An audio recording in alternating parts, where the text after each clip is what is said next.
décrirais comme quelqu'un de très curieux. Je pense que c'est ma qualité ou parfois défaut de base.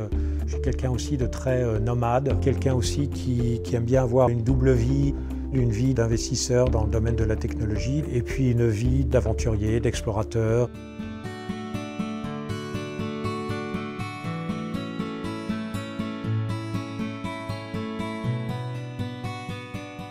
En tant qu'explorateur, aventurier, j'avais toujours en tête de faire une expédition qui irait sur les traces de Ernest Shackleton, qui a été un des grands de l'exploration anglaise, européenne, du début du XXe siècle.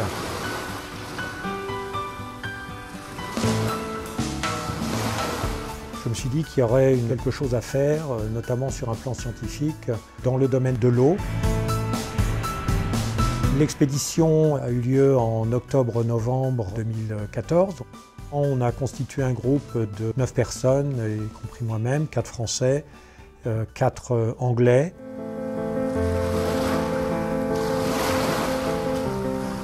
Il n'y a rien en mer qui soit plus loin que les endroits où nous étions. Le sud de l'océan Austral, l'île de l'Éléphant, le passage du Drake, l'île de la Géorgie du Sud, les îles Sandwich du Sud. Sont des endroits où très peu de personnes vont.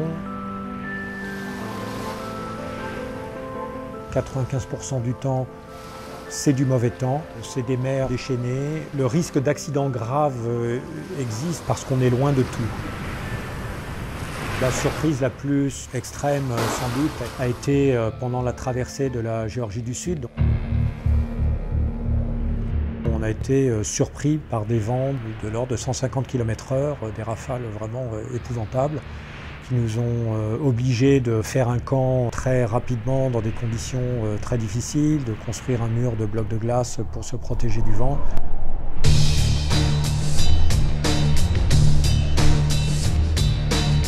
Et finalement, on a pu s'en sortir, quitter la tente le lendemain lors d'une petite accalmie, rejoindre le bateau pour retenter la traversée quelques jours plus tard, ce que nous avons fait avec succès par la suite.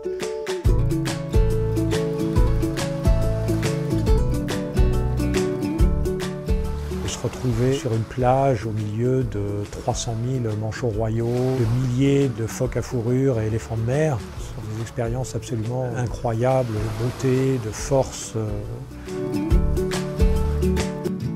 Dans le cadre de l'expédition, il y avait effectivement une dimension scientifique représentée par Zoé, qui est une jeune doctorante du CNRS.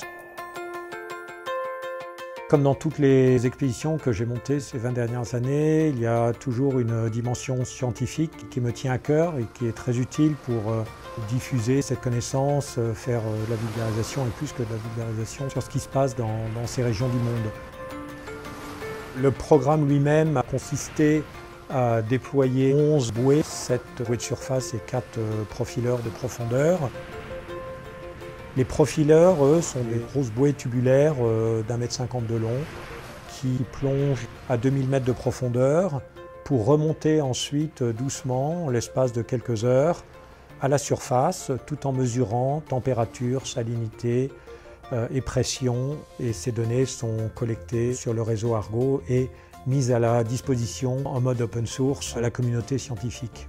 Ces bouées ont été déployées dans un endroit du monde où il n'en a quasiment jamais été déployé avant.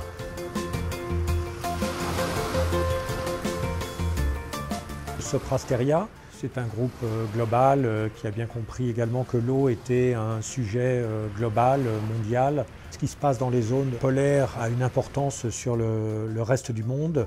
Sont vraiment des véritables sentinelles du climat qu'il est très important d'observer, de mesurer. On dit les océans, on devrait dire l'océan, puisque finalement c'est vraiment un système continu. Chaque partie de cette eau, qui représente 70% de la planète, a une influence sur le reste du monde. Vous polluez un endroit dans un pays, un endroit de l'océan, cela se retrouve ailleurs. Ce qui se passe en Antarctique se retrouve avec des conséquences dans d'autres parties du globe.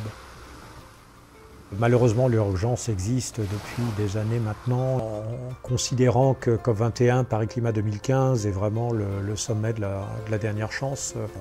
Il y a grande urgence, sans doute plus grande urgence au niveau océan qu'au niveau terrestre, même si l'urgence est partout malheureusement.